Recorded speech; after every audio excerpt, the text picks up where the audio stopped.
दोस्तों, आज इस वीडियो में हम इस समय के बहुत ही चर्चित इन्वेस्टमेंट के बारे में बात करेंगे जिसकी वैल्यू सिर्फ 10 सालों में ही 0 से 32 लाख रुपए तक बढ़ गई थी। हालांकि ये फिर से घटकर 17 लाख के आसपास पहुंच गई है। हम बात कर रहे हैं क्रिप्टो करेंसी बिटकॉइन के बारे में।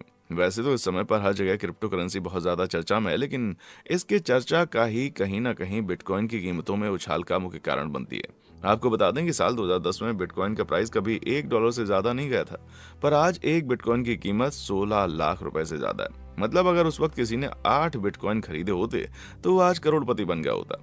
चलिए पहले जानते हैं कि बिटकॉइन के प्राइस में इतना ज्यादा उछाल क्यों आया है।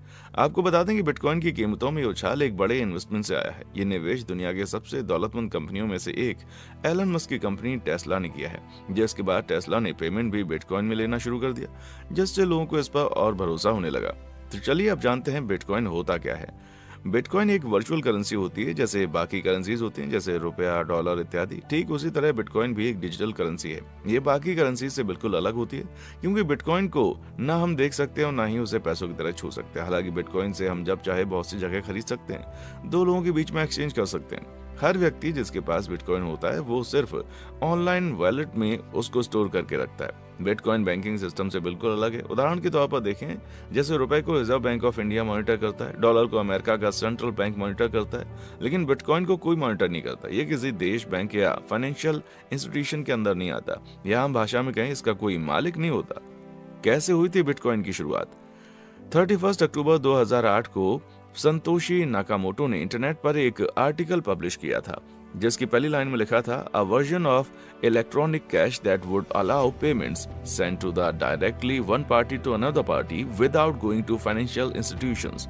जिसका उद्देश्य था कि क्यों ना कोई ऐसी इलेक्ट्रॉनिक कैश सिस्टम बनाया जाए जिससे एक व्यक्ति से दूसरे व्यक्ति तक ट्रांजैक्शन बिना किसी रुकावट के और बिना किसी फाइनेंशियल इंस्टीट्यूशंस के दखल के किया जाए। फिर 2009 में इसकी शुरुआत हुई।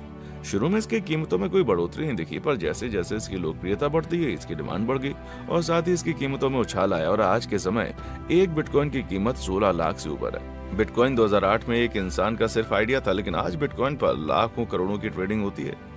बिटकॉइन के फायदे वैसे देखें तो शुरुआती दौर में सिर्फ कुछ ही कंपनीज थी जो बिटकॉइन को पेमेंट के रूप में स्वीकार कर रही थी, मगर पिछले कुछ सालों से बहुत सी इंडस्ट्रियल सेक्टर और सैकड़ों हजारों वेबसाइट कंपनियां हैं जो कि बिटकॉइन को स्वीकार कर रही हैं। प्लेन के ticket, hotel room, electronic car, coffee और किसी अन्य चीज के लिए भी इससे पेमेंट हो रहा है। नंबर 1, ट्रांजैक्शन के फायदे।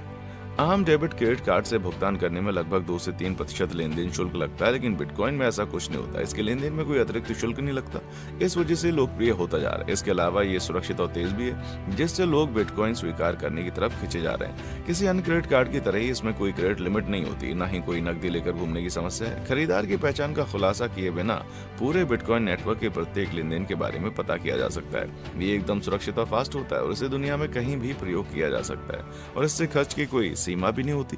उदाहरण के तौर पर मान लीजिए आप भारत में रह रहे हैं, आपको अमेरिका में अपने किसी रिलेटिव के लिए कोई इन्वेस्टमेंट करनी है या फिर कोई चीज खरीदनी है और आपको 20 लाख रुपए भारत से देने। अगर आप बैंक का या फिर वेस्टर्न यूनियन के थ्रू पैसे देंगे तो आपको बहुत ज्यादा कमीशन देना पड़ जाएगा, लगभग 2 से 3%, और पैसे पहुंचने में 24 से 48 घंटे का वक्त लगेगा। लेकिन अगर आप बिटकॉइन के जरिए उस कंपनी में पेमेंट करेंगे या खरीदेंगे तो मात्र 10 मिनट का वक्त लगेगा और ना ही कोई चार्ज कटेगा। नंबर 2, इन्वेस्टमेंट के फायदे। आज बिटकॉइन पर लाखों करोड़ों की ट्रेडिंग हो रही है, इसलिए इसे इन्वेस्टमेंट पर्पस के लिए इस्तेमाल करना भी सही है और साथ ही साथ ये काफी सिक्योर रहता है, क्योंकि बिटकॉइन किसी सरकार या फाइनेंशियल इंस्टीट्यूशंस के अंतर्गत कार्य नहीं करती, इसलिए यहाँ आपके निवेश का कोई दुरुपयोग नहीं होता।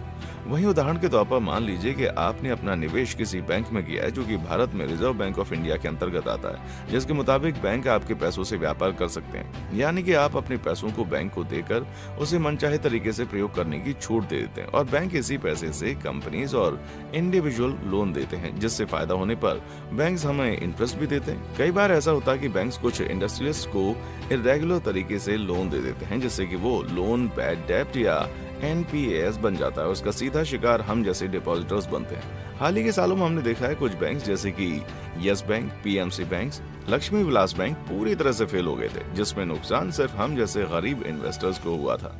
इसलिए हम कह सकते हैं इन्वेस्टमेंट के लिए बिटकॉइन सही है। नंबर 3, हमारे पैसों का अधिकार। आपको याद होगा नवंबर 2016 जब सरकार ने अचानक से नोटबंदी करके पूरे देश की जनता को हैरान कर दिया था। आपको बता दें 500 और 1000 के नोट की नोटबंदी होने से देश की 86% करेंसी बेकार हो गई, जिससे आम जनता को बहुत परेशानियों का सामना करना पड़ा। इसलिए जो लोग बिटकॉइन के सपोर्ट में हैं उनका मानना है कि हमारे पैसों पर सरकार का इतना कंट्रोल नहीं होना चाहिए, हमारे पैसों पर हमारा अधिकार होना चाहिए। इसलिए वो लोग बिटकॉइन को सपोर्ट करते हैं जो किसी भी सरकार के अंतर्गत नहीं आती। बिटकॉइन के नुकसान। नंबर 1, बिटकॉइन का इस्तेमाल ज्यादातर इन्वेस्टमेंट पर्पस के लिए किया जाता है और हाई ट्रांजैक्शन के लिए किया जाता है, जिसकी दूरी भी ज्यादा हो, मतलब एक देश से दूसरे देश। इसको डेली ट्रांजैक्शन में यूज करना मुश्किल होता है क्योंकि ट्रांजैक्शन को वेरीफाई करने में इसे तकरीबन 10 मिनट का वक्त लग जाता है, जो कि बहुत ज्यादा होता है डेली ट्रांजैक्शन के हिसाब से। नंबर 2, बिटकॉइन का ट्रांजैक्शंस एक किस्म से इनक्रिप्टेड होता है, उसे गवर्नमेंट एजेंसीज के लिए ट्रैक करना आसान नहीं होता, इसलिए इसे मनी लॉन्ड्रिंग जैसे मामले बढ़ने लगे हैं और बहुत से ड्रग और हथियार डीलर भी अब बिटकॉइन में पेमेंट लेने लगे हैं।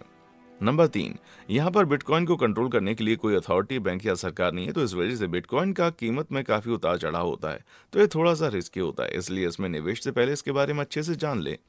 नंबर 2, अगर आपका अकाउंट कभी हैक हो जाता है तो आप अपने सारे बिटकॉइंस खो देंगे, उसे दोबारा वापस नहीं पा पाएंगे और ना ही इसमें कोई आपकी मदद कर पाएगा, क्योंकि कोई भी सरकारी या गैर सरकारी संगठन इसका जिम्मेदार नहीं है। बिटकॉइन से जुड़े हैकिंग के कई केस भी देखने को मिल चुके हैं।